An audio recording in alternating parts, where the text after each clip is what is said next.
Hello friends, good morning. Make physics interesting में आपका स्वागत है। लास्ट डे को हमने कैपेसिटर्स के बारे में जानकारी ले रहे थे। कैपेसिटर और उनके अंदर डाइलेक्ट्रिक फील किया था, और कैपेसिटर मल्टीपल प्लेट वाले कैपेसिटर का भी हमने नॉलेज लिया है। सिर्फ दो प्लेट से कंडेंसर नहीं बनता, कंडेंसर मल्टी प्लेट से ही बन सकता है। तो कितने कैपेसिटर्स का बनाना है ये डिपेंड करता है कनेक्शन के ऊपर। तो मल्टीप्लेट कंडेंसर के बारे में कल जानकारी ली है। आज हम आगे बढ़ रहे हैं। जैसे ही हम कोई कंडेंसर को चार्ज देते हैं तो वह चार्ज स्टोर करके लेगा, मगर चार्ज स्टोर कर रहा है, एनर्जी के साथ कर रहा है। तो उस कंडेंसर के अंदर कितनी एनर्जी स्टोर हुई है, कितनी इलेक्ट्रिकल एनर्जी स्टोर की है हमने, तो कैसे एनर्जी कहां से आई है, तो ये जानकारी हमने लास्ट लेक्चर में इन शॉर्ट बताया था। जब भी हम कोई कंडेंसर को चार्ज देते हैं तब कंडेंसर चार्ज एक्सेप्ट खुद नहीं करता है। अगर वो खुला रहा, एम्प्टी रहा, तो जो पहला हम उसको छोटा सा चार्ज दे रहे हैं तब वो कोई अपोज नहीं करेगा, क्योंकि उसके अंदर ऑलरेडी कोई चार्ज नहीं होता,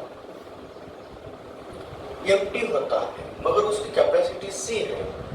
अगर सी कैपेसिटी वाले कंडेंसर को हमने क्यू चार्ज दिया है ताकि उसकी पोटेंशियल V बढ़ सके, तब Q अपॉन V को हम बोलेंगे कैपेसिटी ऑफ दैट कंडेंसर। मगर बच्चों, जितना चार्ज दिया है उनके अकॉर्डिंग पोटेंशियल निर्माण होगा, मगर जो भी रेशियो आ रहा है वह रेशियो हमेशा के लिए कांस्टेंट रहेगा। तो उस कांस्टेंट को हमने बोला है उसकी कैपेसिटी। उस कंडेंसर की चार्ज होल्ड करके रखने की कैपेसिटी है, उसको हम चार्ज होल्डिंग कैपेसिटी बोलते हैं। तो चलिए बच्चों, जैसे ही हम सी कैपेसिटी वाले कंडेंसर को चार्ज कर रहे, पहले वो खुला था, उनके पास कोई चार्ज नहीं था, Q इक्वल टू 0 था। कब? टाइम t इक्वल टू 0 था। अब उनका पोटेंशियल भी क्या रहा? 0 था। अब क्या कर रहे हैं हम? सी कैपेसिटी वाले कंडेंसर को छोटा सा चार्ज दे रहे हैं, यानी कि चार्ज बदल रहा है 0 से Q। तब उसका पोटेंशियल भी बदलेगा 0 से V। तो ये छोटा चार्ज है, छोटा पोटेंशियल है उसका। तो बताइए कैपेसिटी का फार्मूला क्या हुआ? Q equal Q divided by V हुआ। इससे हम Q इक्वल टू क्या लिख सकते हैं? C into V। ये है उस कंडेंसर के ऊपर बैठे हुए चार्ज, उनका पोटेंशियल V, तो उसका कैपेसिटी C है। चलिए बच्चों, जैसे ही हम अब दूसरा चार्ज उनके ऊपर दे रहे, दूसरा पैकेट ऑफ चार्ज दे रहे उसको, तो इस चार्ज के लिए उस कंडेंसर ने कोई अपोज नहीं किया, क्योंकि उसके अंदर कोई अपोज करने वाला ऑलरेडी इनिशियल चार्ज नहीं था। अब हम दूसरा जो चार्ज दे रहे ना, उसको छोटा चार्ज चाहिए। तो इस छोटे चार्ज dq जब देते हो ना, तब ये ऑलरेडी जो पहले ही बैठा हुआ चार्ज है वो उनको आने नहीं देता। क्यों? Like charge repel each other.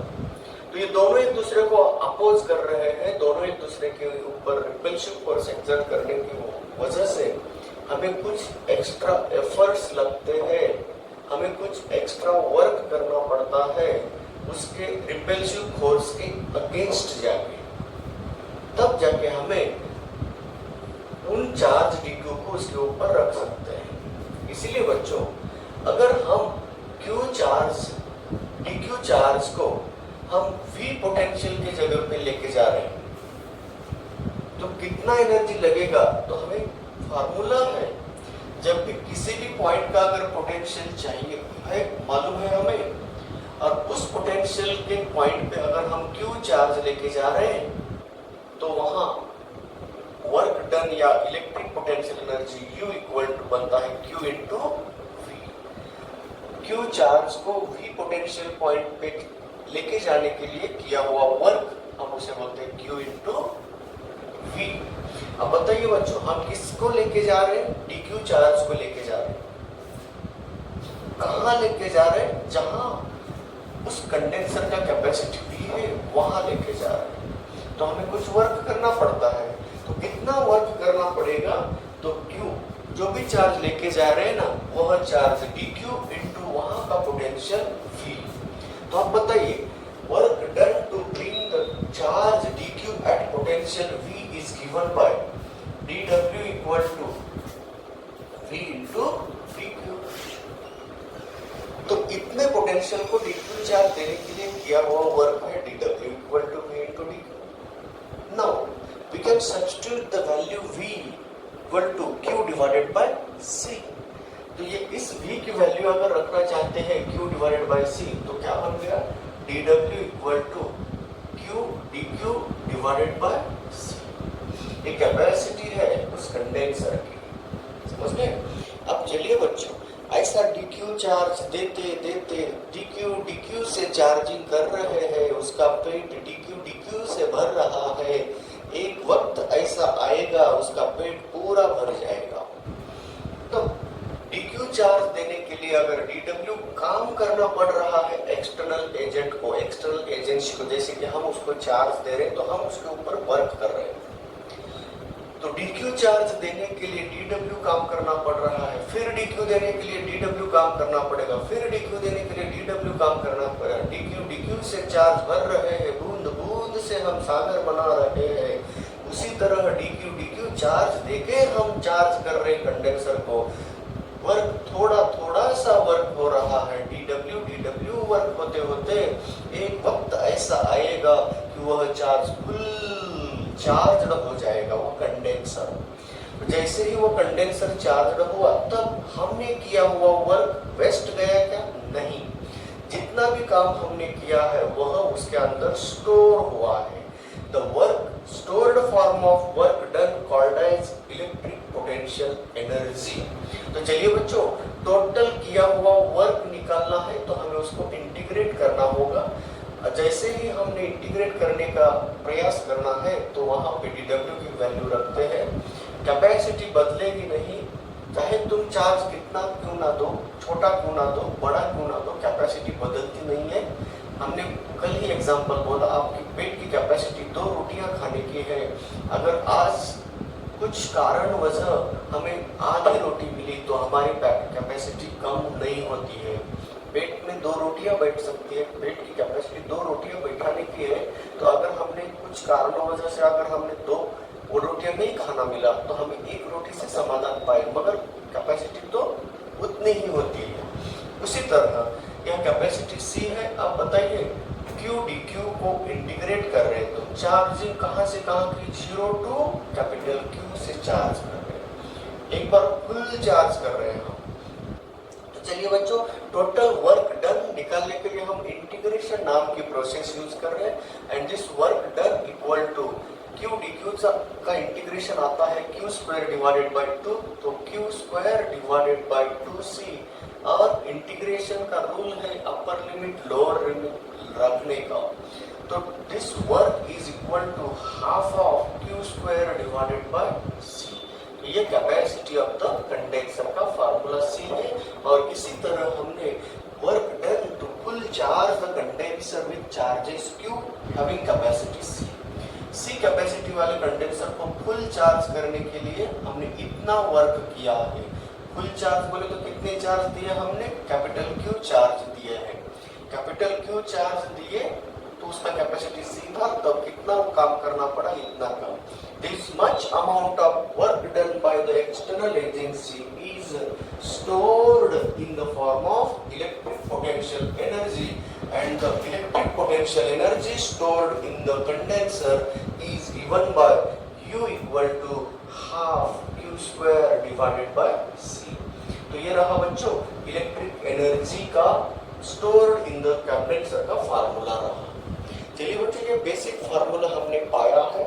Electric potential energy U का फार्मूला है stored in the condenser having capacity C, जब उसको Q चार्ज से चार्ज किया हो. तो देखो बच्चों हम इसके ऊपर अब कुछ अलग अलग एटीट्यूड्स के तरफ से देख रहे हैं उसको. यही एनर्जी के एक्सप्रेशन को हम अलग अलग एटीट्यूड से कैसे देखा जाता है, किस तरह के प्रॉब्लम्स अभी तक पूछे गए हैं उसके ऊपर.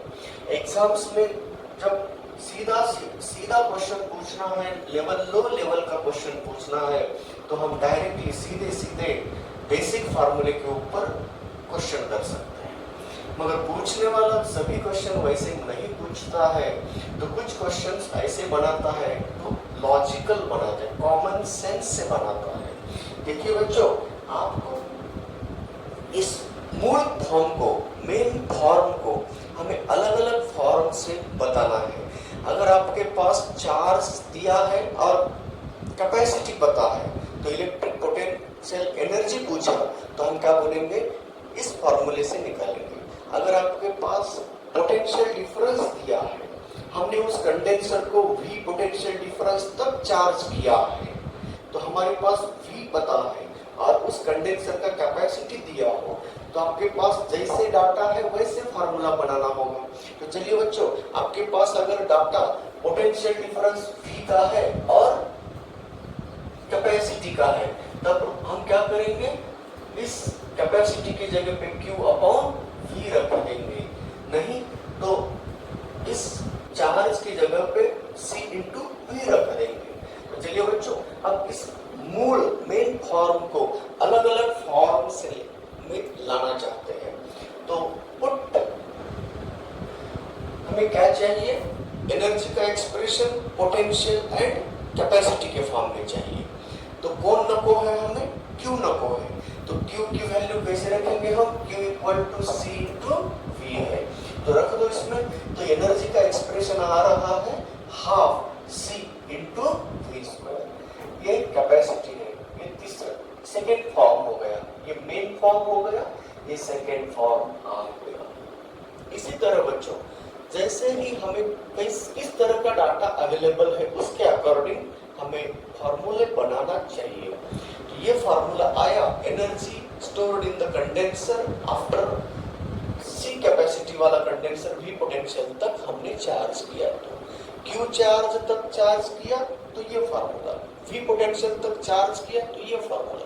कभी कभी हमारे क्वेश्चन पूछने वाले ऐसे पूछते हैं कि हमने Q चार्ज देकर उस कंडेंसर का पोटेंशियल V तक बढ़ाया, Q चार्ज देकर हम उस कंडेंसर का, उसी कैपेसिटर का क्या पोटेंशियल V तक बढ़ाया, तो कितना एनर्जी हमने स्टोर किया उसमें. How much energy will be stored by that condenser when Q amount of charge is given to that condenser so that its potential rises to V. Then what is the formula? तो उसको हम data किसका है, charge और V का है. अब हमें Q एंड V के फॉर्म में लिखना है. तो चलिए कौन नको है, C नको है, तो C के जगह पे हम Q डिवाइडेड बाय V रख देते हैं. तो नया फॉर्म हो गया U equal to half Q into V बनता है. तो इसी तरह बच्चों energy stored in the condenser के 3 अलग अलग फॉर्म्स हमने बता दिया ताकि हमें डाटा के अकॉर्डिंग एनर्जी निकालने में कोई दिक्कत ना आए. तो ये मूल फॉर्म है, ये सेकेंड फॉर्म है और ये थर्ड फॉर्म. कोई को भी एक दो नाम दे सकते हैं, मगर बेसिक फॉर्म ये है. क्योंकि हम चार्ज दिए हैं तो किसी सेल के अक्रॉस अगर कंडेंसर जोड़ते हैं ना, तो सेल उस पर चार्ज भरती है, तो वो चार्जिंग ऑफ कंडेंसर होता है. जब भी चार्ज हो रहा है ना कंडेंसर, तब हम उसके अंदर एनर्जी स्टोर करते हैं. जब वो डिस्चार्ज हो जाएगा ना, तब एनर्जी क्या करता है, वो दे देता है, वापस भेजता है। इसी तरह बच्चों, energy stored in the condenser के 3 फॉर्म्स हमने निकाले हैं। अब चलो बच्चों, इसके ऊपर सीधा साधा क्वेश्चन पूछे तो हम निकाल सकते हैं। पूछने वाला ऐसे ही पूछता है, कैसे, देखो कंफ्यूज करता है कैसे। बताओ बच्चों, एनर्जी स्टोर्ड का रिलेशन हमें ये है, ये है, ये है। अब मैं क्वेश्चन क्रिएट करने जा रहा हूं। अगर मैंने कंडेंसर का कैपेसिटी डबल किया, दुगना किया, इंक्रीजेस टू डबल, ऐसा किया, तो बताइए एनर्जी के ऊपर क्या असर होगा। कुछ बच्चे सोचेंगे एनर्जी बढ़ेगी, क्यों? Energy directly proportional to capacitance C है, इसीलिए जितने टाइम्स हमने कैपेसिटी को बढ़ाया उतने टाइम से एनर्जी बढ़ेगी। उसका अनुमान इस इक्वेशन से, मगर उसके ऊपर ऑब्जेक्शन ले सकते हैं। कैसे? देखो इधर आओ, ये भी एनर्जी का एक्सप्रेशन है क्या नहीं? ये energy stored in the condenser का एक्सप्रेशन है क्या नहीं? तो बताओ, एनर्जी का एक्सप्रेशन कैपेसिटी के साथ कैसा है? इनवर्स है। अब जिनकी नजर इधर आई वो बोलेंगे अगर आपने कैपेसिटी दुगना किया है, डबल किया है, तो इसका नतीजा एनर्जी के ऊपर क्या होगा? आधा होगा, क्योंकि यह इनवर्स रिलेशन है, एनर्जी आधी होगी। वो बोल रहे हैं एनर्जी डबल होगी, ये बोल रहे हैं कि एनर्जी आधी होगी। किसका आंसर सही है, किसका आंसर गलत है? अब उन्हीं का आंसर गलत या सही तय करने के लिए, हमें उसको डिसाइड करने के लिए हमें कुछ सोचना होगा। कंडेंसर का कैपेसिटेंस डबल कर रहे हैं, ये सही बात है, मगर वह करते वक्त आप वो चेंजेस जो कर रहे हैं ना, वह चेंजेस करते वक्त आप क्या कर रहे हैं? अगर कैपेसिटी बढ़ाते वक्त बैटरी को हमने कनेक्ट करके रखा है, बैटरी को तोड़ा नहीं हमने, बैटरी को जोड़ के रखा है, बैटरीज कनेक्टेड फॉर्म में है। इसका मतलब जब तक बैटरी कनेक्टेड होती है तब तक उसका पोटेंशियल कांस्टेंट होता है। इसीलिए बच्चों, अगर बैटरी से उसको तोड़ा नहीं, उस कंडेंसर को, यानी कि उसका पोटेंशियल कैसे रखा? अपने कांस्टेंट रखा। अगर बैटरी से वह कंडेंसर को तोड़ दिया, तोड़कर हम उसकी कैपेसिटी दुगना कर रहे हैं, उसकी कैपेसिटी डबल कर रहे हैं, तो हम कैपेसिटी डबल कर तोड़कर कैसे कर सकते हैं? उस बैटरी के साथ तोड़ दिया और उसको इक्वल आइडेंटिकल कैपेसिटर के अक्रॉस पैरेलल में जोड़ दिया। तो बताइए, सी कैपेसिटी वाला कंडेंसर सी कैपेसिटी वाले कंडेंसर के पैरेलल में जोड़ दिए, तो इफेक्टिव कैपेसिटेंस कितना हो रहा है? 2C। तो बैटरी से तोड़कर जब हम कैपेसिटी बढ़ा रहे हैं, तब हमें पोटेंशियल कांस्टेंट नहीं रखते हैं, चार्ज कांस्टेंट रखते हैं। तो बताइए बच्चों, जब हम तोड़कर उसके कैपेसिटी के ऊपर असर कर रहे हैं, तब हमें चार्ज कांस्टेंट होता है, पोटेंशियल कांस्टेंट नहीं होता है।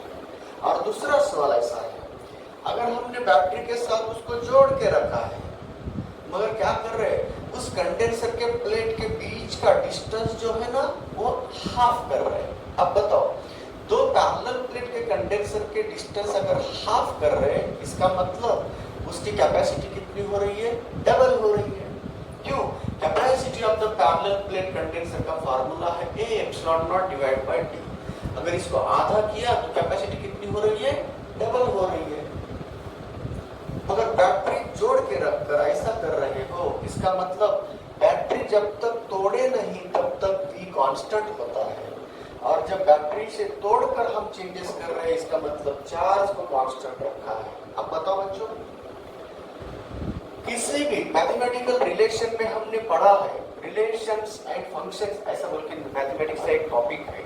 चलिए, किसी भी दो वेरिएबल का रिलेशन जब बताते हो ना, बाकी के रिलेशन को कांस्टेंट रखना, बाकी के वेरिएबल को कांस्टेंट रखना चाहिए। एक साथ हम किसी भी वेरिएबल का रिलेशन दो वेरिएबल के साथ नहीं निकाल सकते, बता भी नहीं सकते। इसी तरह अगर आपको U एनर्जी का रिलेशन C कैपेसिटी जैसे वेरिएबल के साथ पाना है तो हमें V को कांस्टेंट रखना है। जिस वक्त आपने V को कांस्टेंट रखा तब तुम बोलेंगे energy is directly proportional to capacity.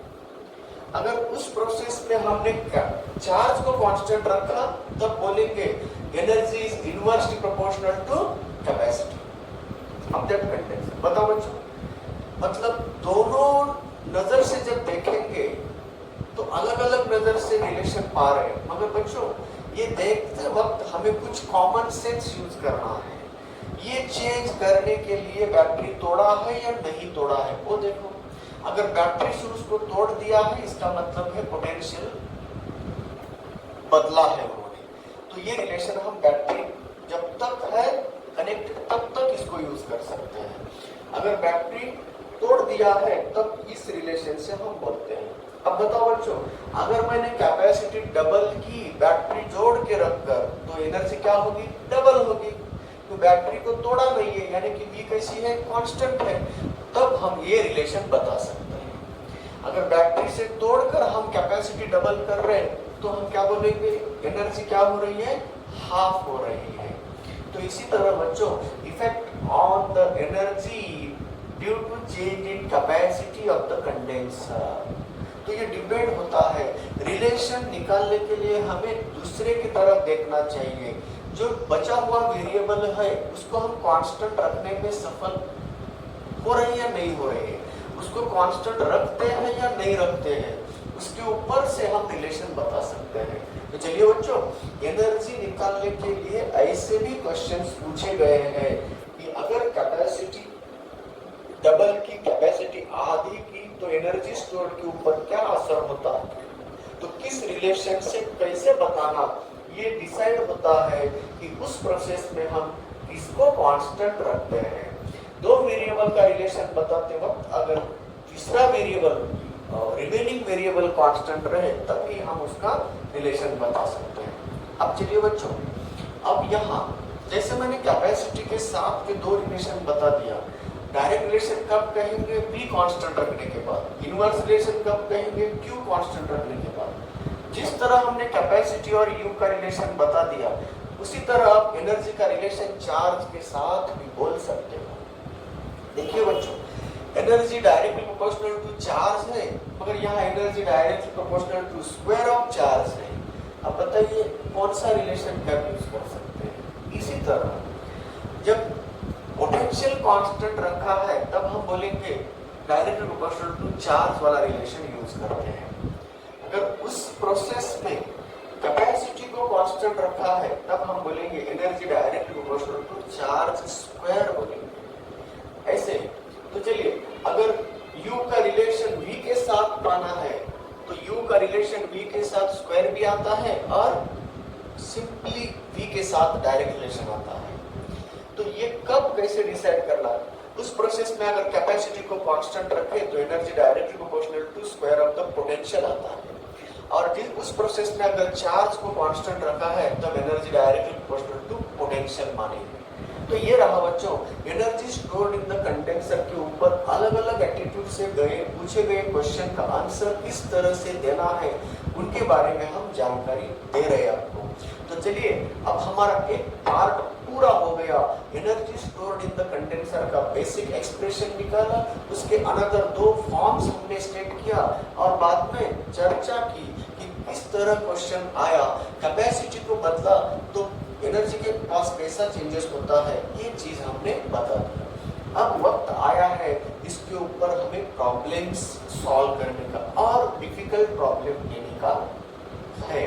तो चलिए, अब हम प्रॉब्लम बना रहे। अगर एक कंडेंसर जिसकी कैपेसिटी C1 है और उसको चार्ज किया है V1 पोटेंशियल का, V1 बैटरी है, V1 पोटेंशियल का बैटरी हमने यूज किया है, प्रॉब्लम क्रिएट कर रहे हैं। तो चलिए बच्चों, अगर C1 कैपेसिटी वाला चार्ज V1 बैटरी से चार्ज कर रहे हैं तो बैटरी से ये कैपेसिटी C1 वाला कंडेंसर है और उसको V1 EMF की बैटरी के साथ चार्ज कर रहे हैं। दूसरा कंडेंसर है C2 कैपेसिटी का, और उसको दूसरे सेल V2 EMF वाले सेल के साथ चार्ज कर रहे हैं। जैसे ही इन दोनों को हम चार्ज करके इससे तोड़ रहे हैं और इसको इससे तोड़ रहे हैं, if condenser having capacity C1 is charged by battery of potential difference V1 and another condenser of capacity C2 is charged by the battery of potential difference V2, then these two separate isolated charged condensers are connected together, then what is the change in energy in that process? What is the new energy बोला तो new energy निकालो, change in energy बोला तो change in energy निकालना है। तो चलिए बच्चों, अब इसको हम दो क्वेश्चन पूछ रहे हैं। पहला है इफेक्टिव एनर्जी और दूसरा है चेंज इन एनर्जी।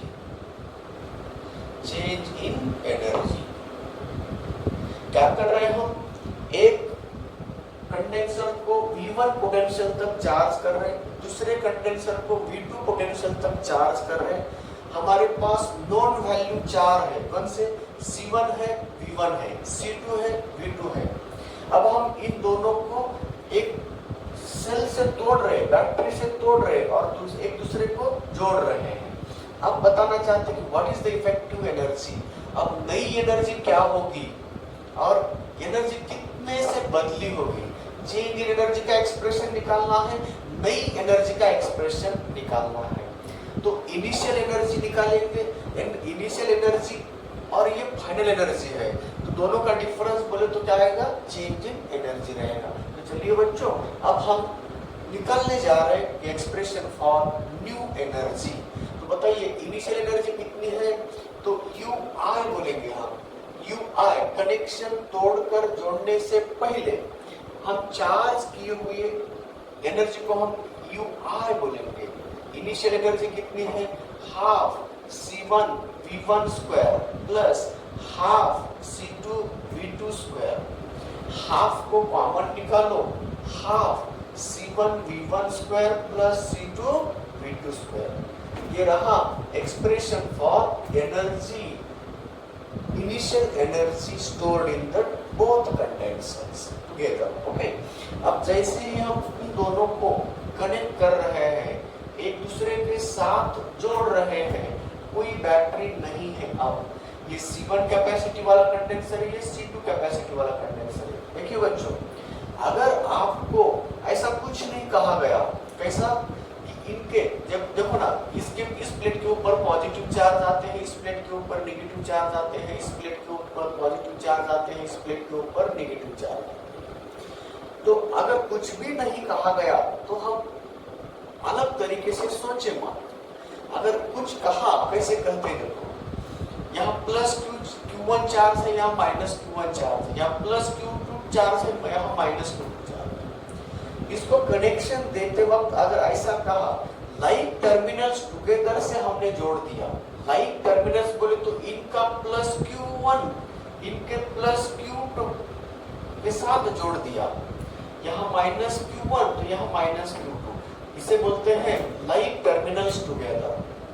अगर इस तरह से हमने जोड़ दिया तब total charge of common potential, इसको हम कॉमन पोटेंशियल बोलते हैं। अभी अलग अलग पोटेंशियल था, अब कॉमन पोटेंशियल निकालेंगे और बाद में। अब तक बताइए, जैसे ही हमने इधर से चार्ज पाया है, तो टोटल चार्ज करने के लिए हम क्या करेंगे? उसका एडिशन करेंगे। इस तरह से अगर कनेक्शन दिया है, पॉजिटिव और नेगेटिव इकट्ठा करके अगर कनेक्ट किया है, ऐसा बोला, तब हम टोटल चार्ज निकालते वक्त दोनों की क्या करना है? एडिशन करना है। अगर उल्टा कनेक्शन दे दिया, unlike terminals are connected together, ऐसा अगर कहा गया, unlike terminals are connected together, इस तरह से अगर कनेक्शन दिया, तब हमें क्या करना होगा? यहाँ हमें क्या करना है? डिफरेंस लेना है। तो चलिए, अब हम इस तरह का कनेक्शन है, मतलब like terminals are connected together, ऐसा कहा है। तो चलिए बच्चों, नए charge, total charge Q equal to क्या हो गई, Q1 प्लस Q2। अब बताइए Q1 कितना आएगा, ये कैसे निकाल सकते हैं हम, C1 इंटू V1। जब हम V1 पोटेंशियल तक उसको चार्ज कर रहे हैं, इसका मतलब इस कंडेंसर के ऊपर charges Q1 equal to C1 into V1 आते हैं। और उसको अगर V2 पोटेंशियल तक हम चार्ज कर रहे हैं C2 कैपेसिटी वाले कंडेंसर को, तो उसके ऊपर charges Q2 equal to C2 into V2 बैठ जाते हैं। अब बताइए टोटल चार्ज को ऐड करना है बोले तो इन दोनों को ऐड करो, C1 V1 plus C2 V2। ये रहा बच्चों total charge on that combination. अब टोटल चार्ज Q कॉम्बिनेशन में है और कॉमन पोटेंशियल हमें निकालना है, दोनों का कॉमन पोटेंशियल कितना हो रहा है और इफेक्टिव कैपेसिटी कितनी हो रही है, दोनों का टोटल चार्ज निकाला है। अब बताइए टोटल कैपेसिटी कितना हुआ है, टोटल कैपेसिटी बनेगा C equal to C1 plus C2। क्यों, पैरेलल कॉम्बिनेशन में हम डायरेक्टली उन कंडेंसर के कैपेसिटी को ऐड करते हैं। इसी तरह Q मिल गया, C मिल गया, तो एनर्जी को एक्सप्रेस है ना। तो अगर आपको कैपेसिटी से निकालना है तो कैसे निकालेंगे, तो एनर्जी U फाइनल बोलेंगे, U फाइनल इक्वल टू क्या होगा, Q square divided bye 2C। अभी हमने फार्मूले बताया ना energy stored in the condenser का। अब energy stored in this combination को अगर निकालना है तो कॉम्बिनेशन का टोटल चार्ज और कॉम्बिनेशन का टोटल कैपेसिटी से हम एनर्जी स्टोर्ड निकाल सकते हैं। अब चलिए Q स्क्वायर की वैल्यू ये रख देना और V की वैल्यू क्या, C की वैल्यू ये रख देना, तो फाइनल एनर्जी मिल रही है हमें U फाइनल बोलेंगे, U फाइनल आ रही है C1 V1 plus C2 V2 whole square divided by, है ना, divided by 2 into C1 plus C2। तो ये रहा बच्चों नई एनर्जी, फाइनल एनर्जी। इसका आंसर मिल गया, effective value of the energy. क्यों, आपको क्या दिया है उसके ऊपर डिपेंड होता है। आपको C1 V1 C2 V2 दिया है, तो यहाँ C1 V1 plus C2 V2 divided by C1 plus C2 से हम फाइनल एनर्जी निकाल सकते हैं। This is the expression for effective energy after combination of the two condensers. अब चेंज निकालना है, तो चलिए बच्चों ये इनिशियल एनर्जी है और ये फाइनल एनर्जी है। अब चेंज निकालने के लिए कौन क्या रिलेशंस थोड़ा बताना होगा ना, डिफरेंस निकालना है। तो चलिए अब बताओ, इसमें हमने चार्ज को कांस्टेंट रखा है। अब बताइए बच्चों इस प्रोसेस में एनर्जी पहले से बड़ी है या कम हुई है, घटी है या बड़ी है। चलो देखो इसमें हमने क्या बदला है, कैपेसिटी को डबल किया है, कैपेसिटी बढ़ाया है, मगर बैटरी के साथ जोड़कर बढ़ाया है या तोड़कर बढ़ाया है, तो तोड़ा है हमने बैटरी के साथ। यानी कि यहाँ कौन कांस्टेंट रहता है, चार्ज कांस्टेंट रहता है। तो total charge Q1 plus Q2 हमेशा के लिए कांस्टेंट रहा है। तो इस प्रोसेस में अब हम एनर्जी का रिलेशन बताने के लिए कैपेसिटी अगर बढ़ गई तो एनर्जी क्या होती है, घटती है, क्योंकि इनवर्स रिलेशन आता है ना Q स्क्वायर बाय 2 से। इस प्रोसेस में अगर हम उसको तोड़ के इसी को जोड़ रहे हैं तो उसका पोटेंशियल डिफरेंस V1 कांस्टेंट रखते थे। ऐसा नहीं किया हमने, दोनों को भी अलग अलग बैटरी से तोड़ दिया है। अब क्या हुआ पता है, एनर्जी पहले से इनिशियल एनर्जी से फाइनल एनर्जी कम आई है। क्यों, हमने कैपेसिटी डबल किया है, कॉम्बिनेशन से कैपेसिटी दुगना C1 प्लस C2 हुआ है, मगर हम पोटेंशियल को कांस्टेंट रखने में कामयाब नहीं रहे। इसको कांस्टेंट रखें इस प्रोसेस में, चार्ज को कांस्टेंट रखकर हम ये बढ़ाया है कैपेसिटी। जब चार्ज को कांस्टेंट रखकर कैपेसिटी को बढ़ाते तो एनर्जी क्या होती है, कम होती है। इसीलिए बच्चों एनर्जी चेंज निकालने के लिए यहाँ एनर्जी लॉस है ऐसा बोल सकते हैं। तो लॉस इन एनर्जी बोला तो भी यही आंसर, चेंज इन एनर्जी बोला तो भी यही आंसर निकालना है। तो यहाँ एनर्जी लॉस क्यों हुआ है समझ में आया क्या? तो एनर्जी लॉस क्यों हुआ है? क्योंकि यहाँ हम चार्ज को कांस्टेंट रखकर कैपेसिटी को डबल किए हैं, इसीलिए एनर्जी लॉस हुआ है। तो लॉस इन एनर्जी का फार्मूला भी हम निकालने जा रहे हैं, उसी का अनदर नेम है चेंज इन एनर्जी का फार्मूला। तो अब बताइए लॉस इन एनर्जी का फार्मूला निकालने के लिए हमें क्या करना होगा? You initial minus you final करना होगा। इसको हम लॉस इन एनर्जी बोल सकते हैं या चेंज इन एनर्जी बोलते हैं, डिक्रीज इन एनर्जी बोल सकते हैं। अब चलिए यू इनिशियल यहाँ है, यू फाइनल यहाँ निकाल चुके हैं। अब उन दोनों का क्या करना है? हमें डिफरेंस लेना है। तो डिफरेंस लेने के लिए थोड़ा मैथमेटिकल रिलेशन करना है, एक्सप्रेशंस निकालना है, तब जाके हम एक शॉर्टकट फार्मूला निकाल सकते हैं। तो चलिए बच्चों, इससे हम क्या करने वाले हैं? एनर्जी लॉस का फार्मूला निकाल रहे हैं, इसलिए उसको मिटा देंगे।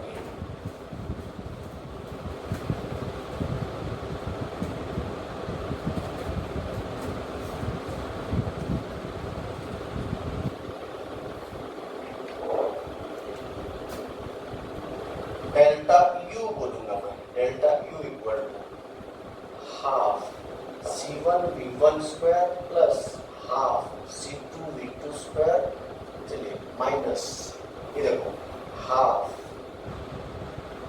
C1 स्क्वायर V1 स्क्वायर, ये ब्रैकेट है ना, ब्रैकेट का स्क्वायर सॉल्व कर रहा हूँ। C1 square V1 square plus C2 square V2 square plus 2C1 C2 V1 V2 divided by C1 plus C2, है ना? ये चेंज निकाल रहे हैं। अब बताइए अनदर सिंप्लीफिकेशन क्या होगा?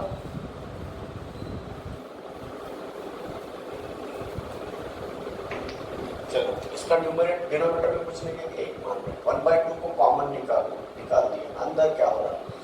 C1 से इसको मल्टीप्लाई करो, C1 square V1 square plus C1 C2 V2 square, अब C2 से मल्टीप्लाई करो plus C1 C2 V1 square plus C2 square V2 square minus, चलिए C1 square V1 square minus C2 square V2 square minus 2 C1 C2 V1 V2 divided by C1 plus C2। LCM निकाल दिया ना, cross multiplication कर दिया, ये cancel हुआ इसके साथ, ये कैंसिल हुआ इसके साथ, जो भी बचा है उसको हम निकाल रहे हैं। इनमें से जो बचा है C1 C2 C1 C2 C1 C2 बाहर निकाल रहे हैं। तो C1 C2 divided by C1 plus C2 1/2, है ना? अब देखिए बच्चों, V2 स्क्वायर यहाँ plus V1 square, V1 square plus V2 square minus 2V1 V2 आ गया। चलिए कौन है? V1 minus V2 whole square है। तो इसी तरह बच्चों half C1 into C2 divided by C1 plus C2 into V1 minus V2 whole square. इसी तरह चेंज इन एनर्जी का फार्मूला हम निकाल चुके हैं। कैसे? देखो बच्चों, आपको C1 दिया है, C2 दिया है, V1 दिया है, V2 दिया है, उससे अब जो छोटा दिया है उसको माइनस कर दो, यहाँ मैग्नीट्यूड डिफरेंस लेना है उसका। तो इस तरह बच्चों लॉस इन एनर्जी या चेंज इन एनर्जी का फार्मूला अगर निकालने को बोला तो ये कोई किसी भी ऑप्शन में दिया जाता है, उसको हमने निकाल के रखा है। आपको इसके ऊपर अगर प्रॉब्लम दिया तो कैसे देते हैं, और आपको ये शॉर्टकट याद रहा तो हम उससे निकाल सकते हैं। तो इसी तरह अगर आपको ऐसा बोला, अगर 12 माइक्रोफैराड वाला कैपेसिटेंस को हमने 6 वोल्ट तक चार्ज किया है और 18 माइक्रोफैराड कैपेसिटर को हमने 9 वोल्ट तक चार्ज किया है, और उन चार्ज कंडेंसर को एक दूसरे के साथ जोड़कर by disconnecting from the cells, if the two charge condensers are connected to each other with like poles together, like terminals together, then what is the loss in energy, or does the loss or gain of energy takes place, energy change कितना होता है, ऐसे question पूछते हैं। तो इस combination में energy gain हुई क्या लॉस हो गई, ये कैसे समझना, क्या कांस्टेंट रखते हैं और किसको बदल रहे हैं उसके अकॉर्डिंग लॉस या गेन तय होता है। अभी अभी हमने चर्चा की है, अगर इस प्रोसेस में हम पोटेंशियल को कांस्टेंट रखने में कामयाब नहीं रहे, चार्ज को कांस्टेंट रखकर हमने चेंजेस किए हैं, कैपेसिटी बढ़ाई है, इसका मतलब एनर्जी लॉस हुई है। तो लॉस इन एनर्जी निकालना, तो हम C1 की वैल्यू ये रख दो, C2 की वैल्यू ये रख दो, V1 की वैल्यू ये रख दो और V2 की वैल्यू ये रख दो, इस फार्मूला में तो हमें मिल जाएगा energy loss in this process. समझ गए? अब यहाँ हमने लाइक टर्मिनल्स टुगेदर बोला था, तब एनर्जी क्या हुई थी, लॉस हुई थी। और अनलाइक टर्मिनल्स अगर टुगेदर दिया तो भी एनर्जी क्या होगी, लॉस होगी। क्यों? हम कैपेसिटी को बढ़ा रहे हैं by keeping the charge constant, subtraction हो या एडिशन हो, मगर चार्ज को हम कांस्टेंट रखते हैं, है ना। तो इसीलिए बच्चों अब यहाँ पे हम क्या कर रहे हैं, एनर्जी यहाँ टर्मिनल्स लाइक टर्मिनल्स टुगेदर किए थे तो ये एक्सप्रेशन आया था। अगर अनलाइक टर्मिनल्स टुगेदर ना करते हुए अनलाइक टर्मिनल्स टुगेदर किए तो किस तरह का चेंज हो सकता है या नहीं हो सकता है, उसको कंफर्म करना होगा। अगर हमने लाइक टर्मिनल से जोड़ दिया तो लॉस इन एनर्जी बन गया इतना। अब चलिए, अगर हम क्या कर रहे हैं, यहाँ पे अनलाइक टर्मिनल्स टुगेदर जोड़ रहे हैं तो क्या होगा, तो कैपेसिटी तो एडिशन हो जाएगा बिल्कुल, मगर उसके अंदर नेट चार्ज जो हमने Q1 प्लस Q2 लिए है ना, वो बदल जाएंगे। तो कहाँ लिए है वो Q1 Q2, तो यहाँ लिए हैं, कहाँ, यहाँ पे। यहाँ क्या किया था हमने, C1 V1 plus C2 V2 bracket square लिया था।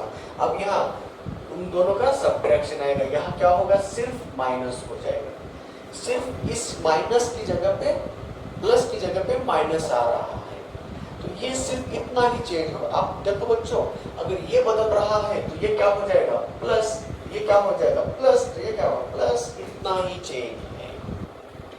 एनर्जी लॉस ही मिल रहा है। एनर्जी लॉस कब कैसे निकाल सकते हैं, देखो आंसर बदला क्या, नहीं बदला, बिल्कुल बदला है। एनर्जी लॉस बदल गया है, तो यहाँ माइनस की जगह पे क्या हुआ, प्लस हो गया। इस तरह बच्चों कनेक्शन के ऊपर भी एनर्जी लॉस का एक आंसर डिपेंड होता है। अगर हमने दो चार्ज सेपरेटली चार्ज करके हमने अलग अलग बैटरी से उनको चार्ज किया और दोनों को तोड़कर इकट्ठा लाए, तो इकट्ठा लाते वक्त अगर लाइक टर्मिनल्स टुगेदर किए तो यहाँ माइनस आएगा, और unlike poles together, unlike terminals together किए तो यहाँ प्लस आ रहा है। यही उसमें डिफरेंस है, ये याद रखो बच्चों। तो इस तरह बच्चों यहाँ हमने loss in energy due to the recombination of charge condensers charged by the different two isolated cells, तो आइसोलेटेड सेल से हमने चार्ज किया। ये एक प्रॉब्लम था हमारा एनर्जी लॉस के बारे में। अब सवाल दूसरा है, अब हम क्या करने वाले हैं, कंडेंसर को चार्ज कर कर रिचार्ज कर कर हम जोड़ने वाले हैं। अभी तक हमने क्या किया था, उसको रिकनेक्ट किया था, अब बैटरी के साथ जोड़ेंगे, अब बोलेंगे एनर्जी लॉस होगा या गेन होगा। ठीक है बच्चों, चलिए दूसरा क्वेश्चन बना रहे हैं हम। तो दूसरा, पहले ये लिख लेने लो, और दूसरा क्वेश्चन हम बना रहे हैं, वो क्वेश्चन ऐसा है, if condenser of capacity C1 is charged up to the charges Q1 charge तक हमने चार्ज किया है C1 कैपेसिटी वाले कंडेंसर को, और दूसरा आइडेंटिकल और दूसरा कंडेंसर C2 कैपेसिटी वाला, उसको इसके पैरेलल में जोड़ दिया है। तो एक कंडेंसर था C1 कैपेसिटी वाला, उसको चार्ज करने के लिए हमने V बैटरी के साथ जोड़ दिया है। इसका रिजल्टेंट क्या मिला, उसके ऊपर चार्जेस Q1 आ चुके हैं। अब हम क्या कर रहे हैं, बैटरी को कनेक्ट करके उसके अक्रॉस हम दूसरा चार्ज कैपेसिटर लाके एम्प्टी चार्ज वाला, खुला चार्ज, मतलब उसके ऊपर कोई चार्ज नहीं था, ऐसा एम्प्टी कंडेंसर जिनकी कैपेसिटी C2 है, उनको यहाँ लाके जोड़ रहे हैं। अब बोलते हैं चेंज इन एनर्जी बताओ, नई एनर्जी क्या होगी। पहली एनर्जी क्या है और दूसरी एनर्जी क्या है और उसका डिफरेंस बताना है। आपको क्या दिया गया, C1 दिया है और Q1 दिया है और C2 दिया है। तीन चीज पता है आपको, Q1, C1, V1 sorry C2।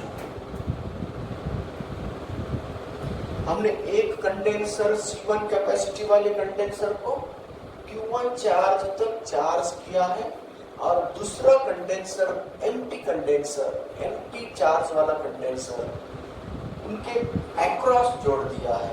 अब बोलते हैं find the energy and change the energy of that 16।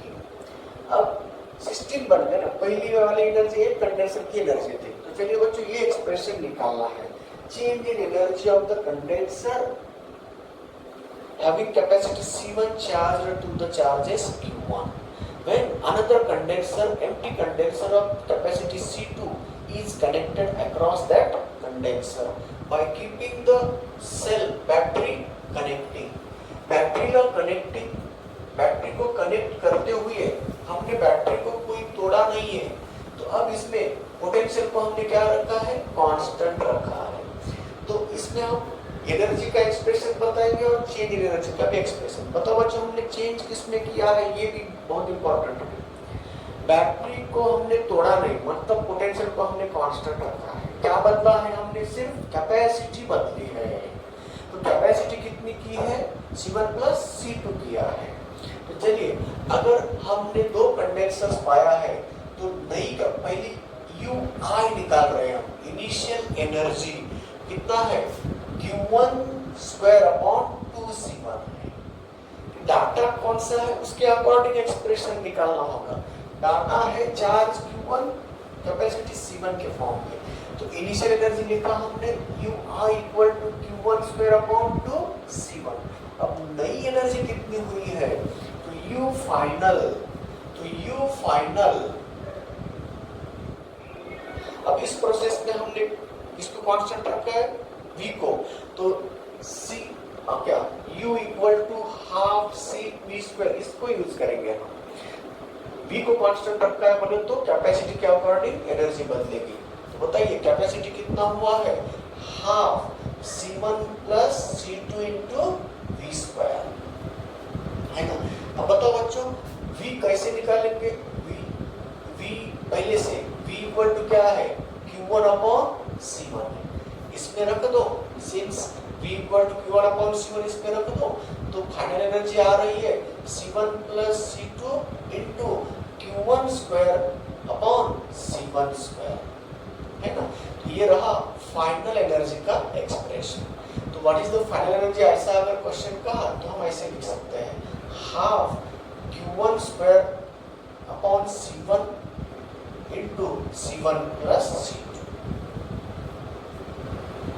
तो ये फाइनल एनर्जी का, देखो डाटा के फॉर्म में आपको क्या क्या दिया है यहाँ बता दिया हमने, Q1 C1 C2 दिया है।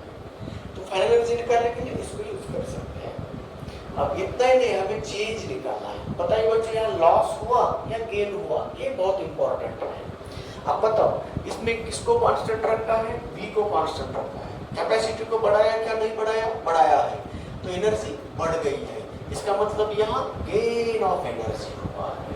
तो चेंज इन एनर्जी या गेन इन एनर्जी बोले तो यहाँ क्या होगा, डिफरेंस निकालना है। तो फाइनल में से इनिशियल सब्ट्रैक्ट करना होगा ताकि हमें गेन मिल जाएगा। तो उसको हम चेंज इन एनर्जी भी बोल सकते हैं। चेंज इन एनर्जी बोलो या gain in energy of the system.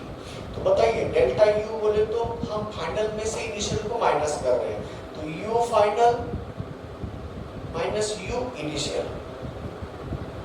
तो U फाइनल कितना है, डेल्टा U इक्वल टू, बताइए U फाइनल ये है और ये, तो बताइए Q1 square upon 2 C1 square into C1 plus C2 minus Q1 square upon 2 C1।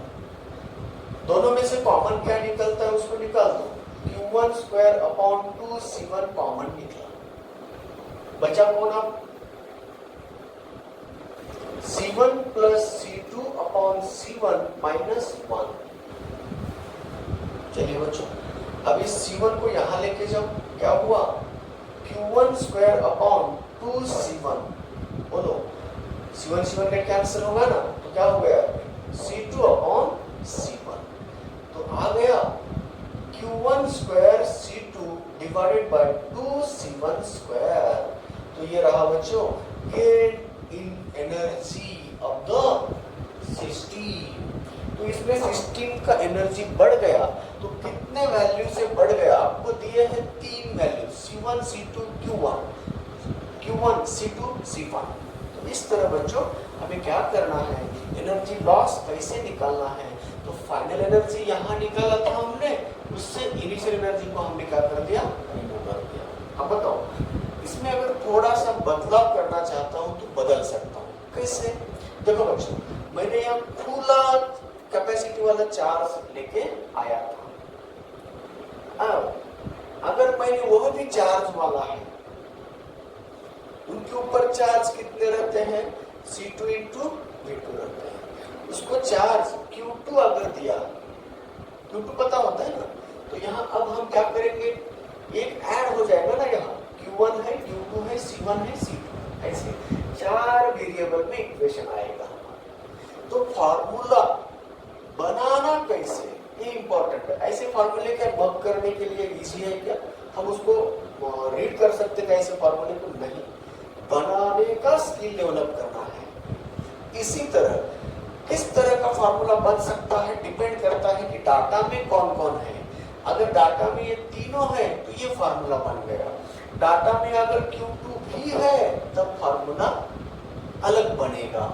तो डाटा में यहाँ हमने क्या किया है, फाइनल एनर्जी लेते वक्त हमने क्या किया है, सिर्फ C1 प्लस C2 लिया है ना, और चार्ज बढ़ गए हैं अब, क्योंकि टोटल चार्ज चेंज हुई है, पोटेंशियल कैसा है, कांस्टेंट है। तो नए चार्ज कितने हुए हैं, Q1 प्लस Q2 हुए हैं। तो यहाँ सिर्फ कितना रखा था हमने, Q1 रखा था, Q1 अपॉन C1। अब V बदलेगा ना, नया V बोले तो सॉरी चार्ज बदल गया ना, तो पोटेंशियल का फॉर्मूला क्या होगा, V equal to Q1 plus Q2 divide by C1 plus C2, ये आएगा यहाँ पे। जब तुम फाइनल एनर्जी निकालने जा रहे हो ना, तब सिर्फ V पकड़े थे अभी पहले इसमें, अब V वो नहीं रहेगा, ये आएगा। पोटेंशियल को कांस्टेंट रखा है नो चेंज, वो तो है, इस प्रोसेस में पोटेंशियल को कांस्टेंट रखा है, इसलिए रिलेशन में हम उसको यूज कर सकते हैं कि एनर्जी गेन होती है। मगर पोटेंशियल कांस्टेंट रहा, इसका मतलब उसकी वैल्यू डिपेंड करती है Q1 Q2 के ऊपर से। Q1 plus Q2 divide by C1 plus Q2, ratio constant रहता है। पोटेंशियल कांस्टेंट रहा, इसका मतलब फार्मूला बदल गया तो पोटेंशियल बदला, ऐसा हो सकता है नहीं। देखो ना, इसका रेशियो जो आएगा वही रेशियो यहाँ मिल जाएगा, समझ गए। तो इसी तरह बच्चों एनर्जी लॉस निकालना, गेन हुआ क्या लॉस हुआ, ये तय करने के लिए रिलेशन इंपॉर्टेंट होते हैं। इस प्रोसेस में किसको कांस्टेंट रखते हो, कौन सा रिलेशन से हम बता सकते कि एनर्जी वहां कम हो रही है या बढ़ रही है। एनर्जी बढ़ना या कम होना ये डिपेंड होता है कि किस तरह के चेंजेस आप बना रहे हैं। इसी तरह बच्चों energy stored in the condenser और उनके ऊपर के अलग अलग टाइप के क्वेश्चंस यहाँ हमने डिस्कस कर दिया। तो बताओ बच्चों, हम आए हुए एग्जाम्स में के क्वेश्चन आपके सामने ले रहे हैं, मगर लेते वक्त सबके सब प्रॉब्लम हम आपको बता रहे हैं, चेंज करके बता रहे हैं। लिखने में हम उसको नहीं लिख रहे, मतलब बता तो रहे हैं कि अगर ऐसा आया तो क्या करना है। तो बताओ बच्चों, अगर इन चारों के फॉर्म में आया तो उसको V की जगह पे इसको यूज करते हुए हमें फर्दर सिंप्लीफिकेशन करना है और उसका डिफरेंस निकालना है। डिफरेंस निकालते वक्त हमें ये याद रखना है कि वहाँ गेन हुआ है या लॉस हुआ है। वो गेन लॉस कैसे पता करना है ये भी बता दिया हमने। तो इस तरह बच्चों यहाँ हम energy stored in the condenser और उसके ऊपर पूछे गए अलग अलग वैरायटी के प्रॉब्लम्स में जानकारी पाई है।